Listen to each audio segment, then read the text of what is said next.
નમસ્કાર વિદ્યાર્થીની બહેનો. ધોરણ 10 ની અંદર અર્થશાસ્ત્રની અંદર આપણે સામાજિક વિજ્ઞાનની અંદર અર્થશાસ્ત્ર વિભાગ, જેમાં આજે આપણે નવું ચેપ્ટર શરૂ કરી રહ્યા છીએ. 16મું ચેપ્ટર. નામ છે આર્થિક ઉદારીકરણ અને વૈશ્વિકીકરણ. હવે આર્થિક ઉદારીકરણ અને વૈશ્વિકીકરણ શા માટે ભારતે અપનાવવું પડ્યું? 1947માં 26મી જાન્યુઆરીએ આપણા દેશની અંદર બંધારણનો અમલ થયો. ત્યારથી આપણા દેશની અંદર આયોજન પંચની રચના થઈ. આયોજન પંચ છે એ દર 5 વર્ષની યોજનાઓ કરી, જેને આપણે પંચવર્ષીય યોજના તરીકે ઓળખીએ છીએ. આ પંચવર્ષીય યોજનાઓનું આયોજન કરી અમલમાં મૂકી અને ઝડપી આપણા દેશનો આર્થિક વિકાસ થાય તે માટે સતત પ્રયત્નશીલ છે. છતાં પણ આપણા દેશની અંદર ઝડપી વિકાસ કરવાનું કાર્ય જે આયોજન પંચને સોંપવામાં આવેલું છે તેમાં કેટલીક સફળતા મળી નથી, જેને કારણે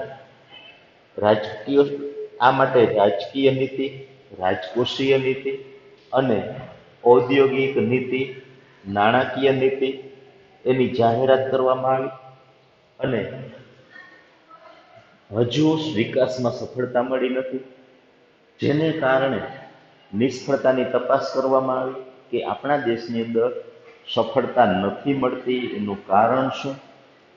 જે કંઈ ભૂલ હતી એમાં સુધારો કરી નવી નીતિ નવો ઓપ આપવામાં આવ્યો અને 1991ની અંદર આર્થિક સુધારા જે આપણા ઔદ્યોગિક વિકાસ માટે મૂકવામાં આવેલા છે, જેને આપણે ઉદારીકરણ, ખાનગીકરણ અને વૈશ્વિકીકરણ આ 3 સ્વરૂપે આપણા દેશની અંદર આયોજનની અંદર સુધારા કરવામાં આવ્યા છે.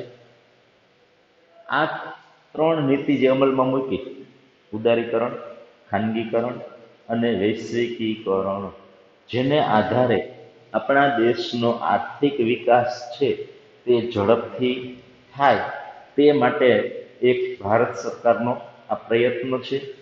1991ની અંદર આ સુધારા કરી અને આપણો દેશ છે તે પ્રગતિશીલ બની શકે, વિકસિત બની શકે, તે મૂળ હેતુ છે આ આર્થિક ઉદારીકરણ અને વૈશ્વિકીકરણ પાછળનો. તો આપણે જેમાં પહેલો સુધારો છે એ આપણે જોઈએ કે આર્થિક ઉદારીકરણ. આર્થિક ઉદારીકરણ એટલે શું? આર્થિક ઉદારીકરણની વ્યાખ્યા જો જોઈએ તો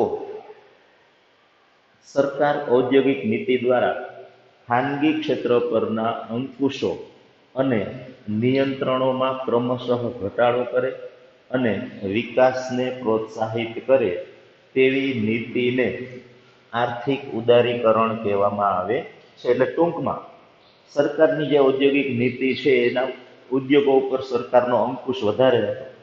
1991 પહેલા ઉદ્યોગો છે એને અત્યારે જેટલી સ્વતંત્રતા છે એટલી સ્વતંત્રતા હતી નહીં.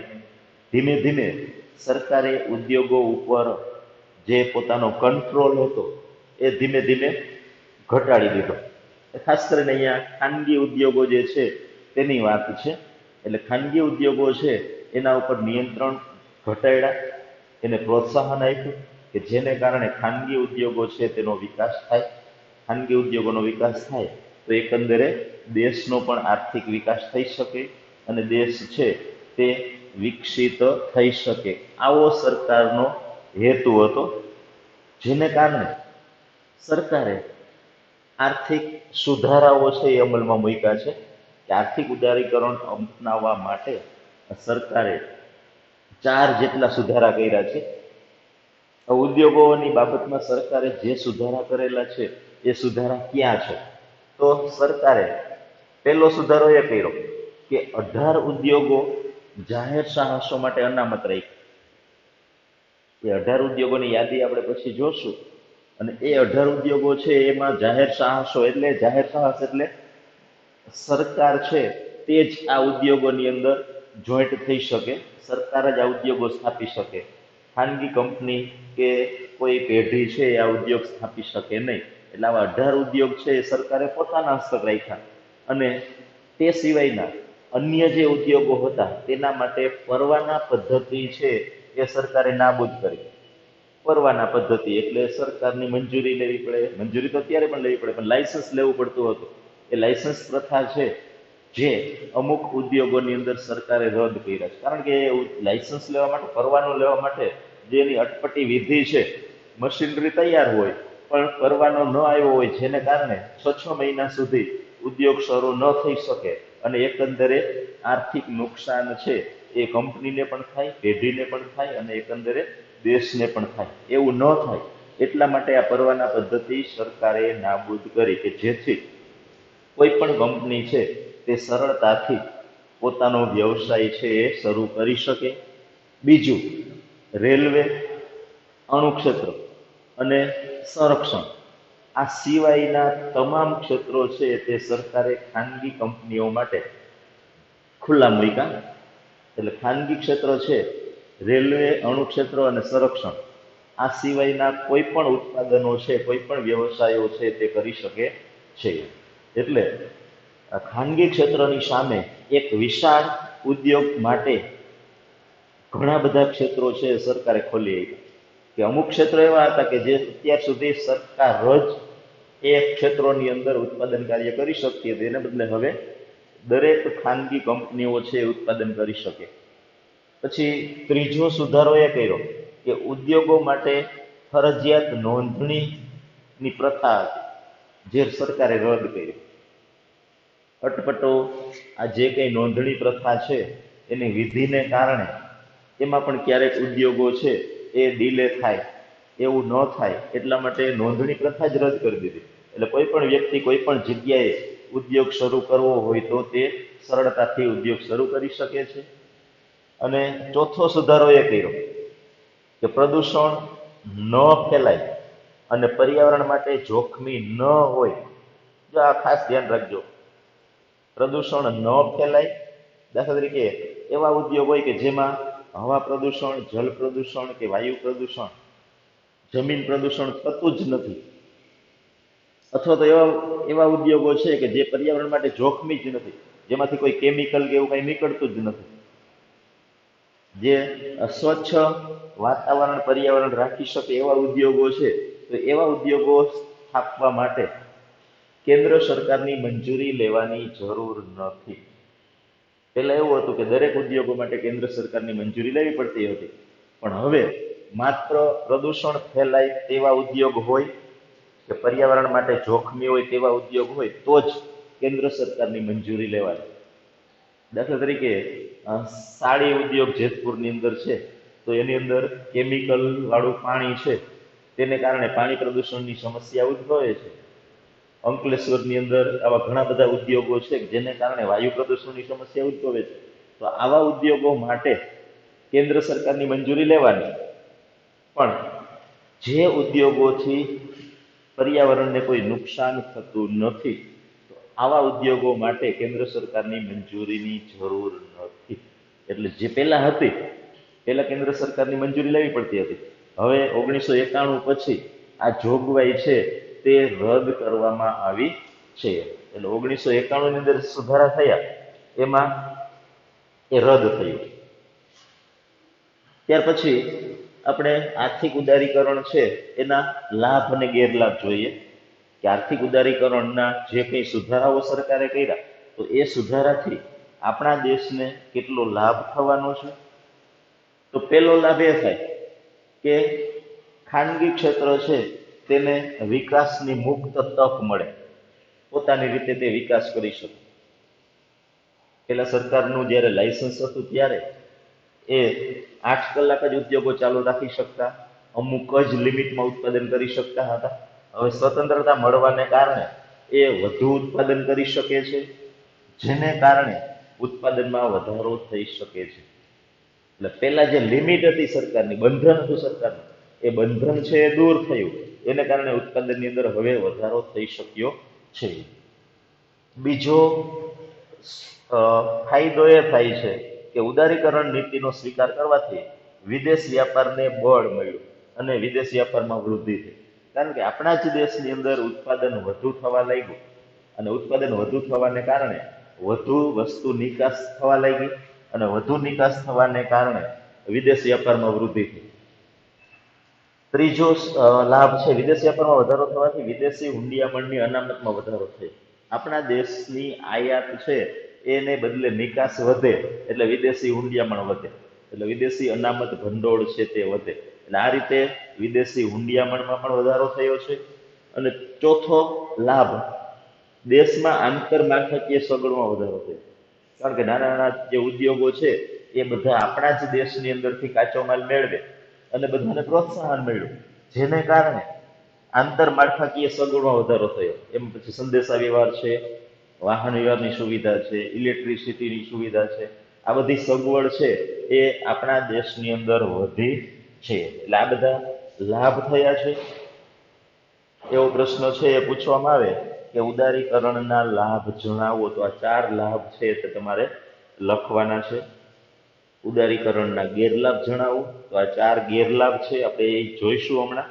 એની પહેલા આમાંથી તમારે આવતીકાલે 3 પ્રશ્નો છે તે હોમવર્ક ગ્રુપની અંદર લખીને મૂકવાના છે. પહેલો પ્રશ્ન છે, આર્થિક સુધારાઓ ક્યાં ક્યાં કર્યા? આર્થિક ઉદારીકરણને કારણે સરકારે ક્યાં ક્યાં આર્થિક સુધારાઓ કરેલા છે? આ પહેલો પ્રશ્ન લખવાનો છે. બીજો પ્રશ્ન છે કે આર્થિક ઉદારીકરણના લાભ જણાવો. અને ત્રીજો પ્રશ્ન છે ઉદારીકરણના ગેરલાભ જણાવો. તો આપણે ઉદારીકરણના ગેરલાભ જોઈએ તો પહેલો ગેરલાભ સરકારને એ થયો, આમ તો સરકારને કે પ્રજાને કે લોકોને બધાને ગેરલાભ જ થયો કે ખાનગી ક્ષેત્ર પરનો અંકુશ ઘટ્યો, છતાં ઇજારાશાહીના વલણમાં ઘટાડો થઈ શક્યો નથી. અમુક જ કંપનીનું બજારમાં પ્રભુત્વ છે, અમુક જ કંપની અમુક જ વસ્તુ બનાવે છે, જેને કારણે હજુ ઘણી બધી કંપનીઓ છે જેનો બજારમાં ઇજારાશાહી છે. ઇજારાશાહી એટલે એક જ કંપનીનું વર્ચસ્વ બજારની અંદર હોવું, જેને કારણે સામાન્ય પ્રજાજનો છે તેને ફરજિયાત તે જ કંપનીની વસ્તુ ખરીદવી પડે. આથી તે કંપની છે તે પ્રજાનું શોષણ કરે છે અને આવું આજે પણ સમાજમાં અર્થતંત્રની અંદર જોવા મળે છે. બીજો ગેરલાભ એ થયો કે સરકારે 1991 પછી માત્ર અને માત્ર ઉદ્યોગો પર ધ્યાન આપ્યું છે અને ઉદ્યોગો પર ધ્યાન આપવાને કારણે કૃષિ ક્ષેત્ર છે એ પછાત રહી ગયું છે. ખેતીના વિકાસ માટે સરકારે કોઈ યોજનાઓ કે એવું કરેલું નથી, જેને કારણે ખેતી છે એ પછાત થઈ ગઈ છે અને ઉદ્યોગો છે એ આગળ નીકળી ગયા. ઉદ્યોગો માટે ઘણી બધી સહાય સરકાર કરે છે, જ્યારે ખેતી છે એને કંઈ અત્યાર સુધી ગણી જ નથી. ત્રીજો ગેરલાભ છે કે આવકની અસમાનતામાં વધારો થયો છે. ઉદ્યોગો છે એને સ્વતંત્રતા આપી દીધી, એટલે જેની પાસે એક ઉદ્યોગ હતો એને બીજો, બીજો હતો ત્રીજો. આમ ઉદ્યોગો છે એ એના માલિકોની સંખ્યા છે, સંખ્યા વધવાને બદલે એક જ વ્યક્તિ પાસે વધુ ઉદ્યોગો છે એ શરૂ થયા. એટલે ટૂંકમાં આર્થિક રીતે એ વ્યક્તિ છે એ વધુ ને વધુ સમૃદ્ધ બનતી ગઈ અને અમુક લોકો છે એ વધુ ને વધુ ગરીબ બનતા ગયા. એટલે નાના નાના જે ઉદ્યોગો હતા, જે બધા જ લોકો ઉદ્યોગ શરૂ કરી શકતા હતા, બધા જ ઉદ્યોગો માટે વિકાસની તક હતી, એને બદલે સરકારે સ્વતંત્રતા આપી દીધી. એટલે અમુક એ ઉદ્યોગો છે એ મોટા પાયે શરૂ કર્યા, એટલે નાના પાયા પરના ઉદ્યોગો વાળા જે હતા એમને હાલાકી ભોગવવી પડી, એને કારણે એમની સ્થિતિ નબળી પડી. અને કેન્દ્રીયકરણ, નાણાંનું કેન્દ્રીયકરણ છે એ એક જ કંપની પાસે કે 2-4 આવી કંપનીઓ પાસે થયું, એટલે સમાજની અંદર આર્થિક ભેદભાવ પણ ઊભા થયા. ગરીબ અને શ્રીમંત છે એમના વચ્ચે વધુ ખાઈ ઉદ્ભવી, ગરીબો વધુ ગરીબ બનતા ગયા, શ્રીમંત વધુ શ્રીમંત બનતા ગયા. એટલે આવી રીતે આવકની અસમાનતામાં વધારો થયો. અને ચોથો અને છેલ્લો મુદ્દો છે આયાત વધવાથી અને નિકાસો ઘટવાથી વિદેશી દેવામાં વધારો થયો. એમ હતું પહેલા કે આપણા દેશની અંદર વધારો નિકાસમાં થશે, તેને બદલે નિકાસમાં વધારો થવાને બદલે આયાત વધી, એટલે વિદેશી દેવું આપણા દેશનું વધ્યો હોય. એટલે આ રીતે ઉદારીકરણ છે એને કારણે લાભ અને ગેરલાભ બંને થયા છે. આવતીકાલે હોમવર્કની અંદર આ 3 પ્રશ્નો છે તે લખી નાખજો. હવે પછીનો મુદ્દો આપણો ખાનગીકરણ છે, એના વિશે નેક્સ્ટ એપિસોડની અંદર જોશું. નમસ્કાર.